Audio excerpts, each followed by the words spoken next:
የትግራይ ሰራዊት አባላት በመቀሌ የጀመሩት አመጽ ወደ ክልሉ ሌሎች አካባቢዎች መስፋፋቱና ጉዳዩ አሳሳቢ ደረጃ ላይ መድረሱ ታውቀዋል።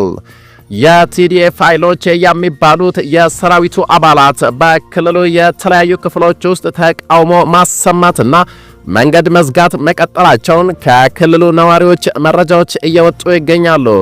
ሰኞ ጥቅምት 3 2018 ዓ.ም በክልሉ ዋና ከተማ መቀሌ የጀመረው ተቃውሞ ወደ ተለያዩ የትግራይ አካባቢዎች በፍጥነት ተስፋፍቶ እንደቀጠለ ተገልጿል። በዛሬው ዕለት ደግሞ በአዲግራትና በአካባቢው ተቃውሞ መቀስቀሱንና ከአዲግራት ወደ መቀሌ የሚወስደውን ዋና መንገድ በተቃዋሚዎች መዘጋቱ ተረጋግጧል።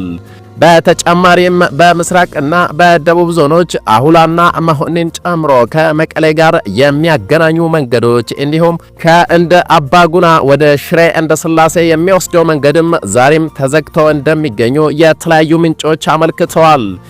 የትግራይ ኃይሎች አንዱ የሆነው የአርሚ 22 አባላት ከቀናት በፊት በመቀሌ ከተማ የጀመሩት ተቃውሞ አደባባይ በመውጣት መንገድ በመዝጋት እንቅስቃሴዎችን አስተጓጉሎ ነበር። በመቀሌ ከተማ የተካሄደው የተቃውሞ ሰልፍ ከክልሉ ከፍተኛ አመራሮች ጋር ውይይት ተደርጎበት ቢቆምም በተከታታይ በነበሩት ቀናት በተለያዩ የትግራይ አካባቢዎች የቀጠለ ሲሆን ሐሙስ ዕለትም አመጹ መቀጠሉ እየተነገረ ይገኛል። ማክሰኞ ጥቅምት 4 ቀን 2018 ዓ.ም በማዕከላዊ ዞን ነበለት በተባለው አካባቢ ተቃውሞ የነበረ ሲሆን በዚህም ወደ ሐውዜንና አድዋ የሚወስዱ መንገዶች ተዘግቶ ነበር። በተመሳሳይ ከውቅሮ ወደ መቀሌ በሚወስደው መንገድ በአጉላአ ከተማ መንገድ ተዘግቶ የነበረ ሲሆን እርዳታ የጫኑ መኪኖች ማለፍ ሳይችሉ መቅረታቸውን ከስፍራ የተገኙ መረጃዎች ጠቁመዋል። በደቡብ ትግራይ ዞን መሆኒና አዲሹ ወደ መቀሌ የሚወስዱ መንገዶችም ተዘግተዋል ተብሏል። እንደ አባጉና ሽረ ማይ ጸብሪ መንገድ ተዘግቶ የነበረ ቢሆንም የሃይማኖት አባቶችና የአገር ሽማግሌዎች ውይይት ካደረጉ በኋላ ግን መከፈት እንደቻለ ታውቋል። የወታደራዊ ኃይሉ አባላት ለተቃውሞ አደባባይ የወጡት ደሞዛቸው በወቅቱ እየተከፈላቸው እንዳልሆነ ጥቅማ ጥቅም እየተሰጣቸው ባለመሆኑ ወደ አካባቢው አስተዳደር ሲሄዱም ጉዳያቸው ሰሚ አለማግኘቱ እንዲሁም እንደ ታጋይ እንደማይከበሩ በመግለጽ ተቃውሟቸውን አሰምቷል። በአንዳንድ አካባቢዎች ለተቃውሞ የወጡት የጸጥታ ኃይል አባላት የአንድ የፖለቲካ ድርጅት ጠባቂ አይደለንም፣ ጦርነት አንፈልግምና ሰላም እንሻለን የሚሉ መፈክሮችን ሲያሰሙ ታይቷል። ባለፈው ሰኞ ዕለት በመቀሌ ተቃውሟቸውን ያሰሙ የትግራይ አርሚ 22 ኃይሎች አባላት ወደ ትግራይ ጊዜያዊ አስተዳደር ጽሕፈት ቤት በመሄድ የጊዜያዊ አስተዳደሩን ፕሬዝዳንት ለማነጋገር ጠይቀው ነበር። ነገር ግን ሌተናል ጀነራል ታደሰ ወረደ በወቅቱ በቢሮአቸው ስላልነበሩ ወደ ሰማዕታት ሐውልት አዳራሽ ገብተው የሚመለከታቸው ኃላፊዎች እስኪመጡ እንዲጠብቁ ቢነገራቸውም በተቃውሞ ከመቀሌ የሚወጡ 3 ወሳኝ መንገዶችን በመዝጋት ወደ አየር ማረፊያና ወደ ሌሎች የክልሉ አካባቢዎች የሚያቀኑ ተሽከርካሪዎችና መንገደኞች ተስተጓጉሎ ውለዋል። ሰኞ ዕለት ማምሻውን ከትግራይ ጊዜያዊ አስተዳደር ፕሬዝዳንት ከህወሓት ከፍተኛ ባለስልጣናትና ከወታደራዊ አመራሮች ጋር በሰማዕታት አዳራሽ የተነጋገሩ ሲሆን ጥያቄያቸውን በዝርዝር አቅርበዋል።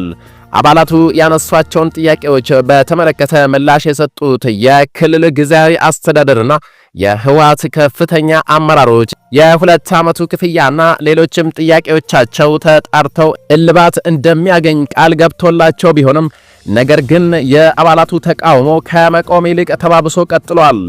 የአረና ትግራይ ፓርቲ በበኩሉ ባወጣው መግለጫ በክልሉ ተቃውሞ ካሰሙት የቲዲኤፍ አባላት ጎን እንደሚቆም አስታውቋል። ፓርቲው ዛሬ ባወጣው መግለጫ ለዓመታት በተለያየ መንገድ ሲቀሰቀስ የቆየውና በተበታተነ መንገድ ሲካሄድ የነበረው የትግራይ ህዝብ የለውጥ ፍላጎት አሁን አደባባይ ወጥቷል ብሏል። ሲቀጥልም ከቅርብ ጊዜ ወዲህ በትግራይ ውስጥ በርካታ የህዝብ ጥያቄዎች እየተነሱ ከህወሓት መልስ ቢጠብቁም መልስ ማግኘት እንዳልቻሉ አስረድቷል።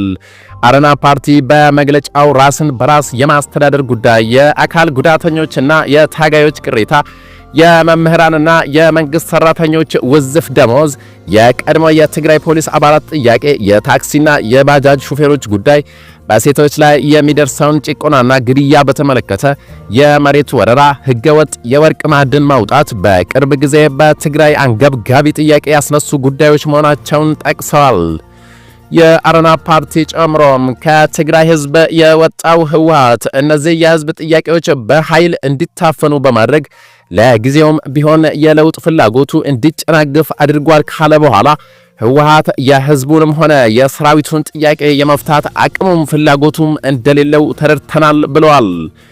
ከማክሰኞ ዕለት ጀምሮ የቲዲኤፍ አባላት አደባባይ ወጥተው ተቃውሞ በማሰማት ላይ መሆናቸውን ጠቅሶ ጥያቄያቸውም ደመወዝ እና ጥቅማ ጥቅም የሚሰጠው በአድሎ ነው። እኛ የአንድ ፓርቲ ሰራዊት አይደለንም። እኛ የምንፈልገው ሰላም እንጂ ጦርነት አይደለም። ቃል የተገባልን የቤት መስሪያ መሬት ይሰጠን። ካድሬዎች የምንፈላሰሱበትና ታጋዮች የሚያፍሩባት ትግራይን አንፈልግም የሚሉ መሆናቸውን ጠቅሷል። አረና ፓርቲ ጨምሮም እነዚህን ጥያቄዎች ፍትሃዊና ተገቢ ናቸው በሚል እንደሚደግፍና ከሰራዊቱ አባላት ጎን እንደሚቆም አስታውቋል።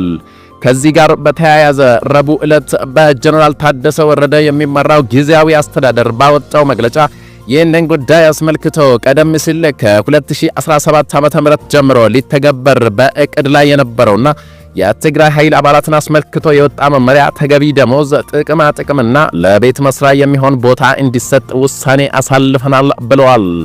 ደም አፋሳሽ የነበረውን የትግራይ ጦርነት ባስቆመው የፕሪቶሪያ ስምምነት መሰረት የትግራይ ኃይል አባላት ትጥቃቸውን ፈተው ወደ ሰላማዊ ኑሮ ይቀላቀላሉ ተብሎ ሲጠበቅ የነበረ ቢሆንም ነገር ግን ይህ ባለመሆኑ በአሁኑ ሰዓት በክልሉ ከፍተኛ የሆነ ውጥረትና ተቃውሞ ተፈጥሯል። ክቡራትና ክቡራን የዛሬ ሚዲያ ቤተሰቦች የአሁኑ መረጃ ይህን ይመስል ነበር። አዳዲስና ወቅታዊ መረጃዎች በፍጥነት እንዲደርሳችሁ ይህን ቻናል ከታች ሰብስክራይብ አድርጉ እያልኩ በቀጣይ መረጃ እስክንገናኝ ድረስ ሰላም።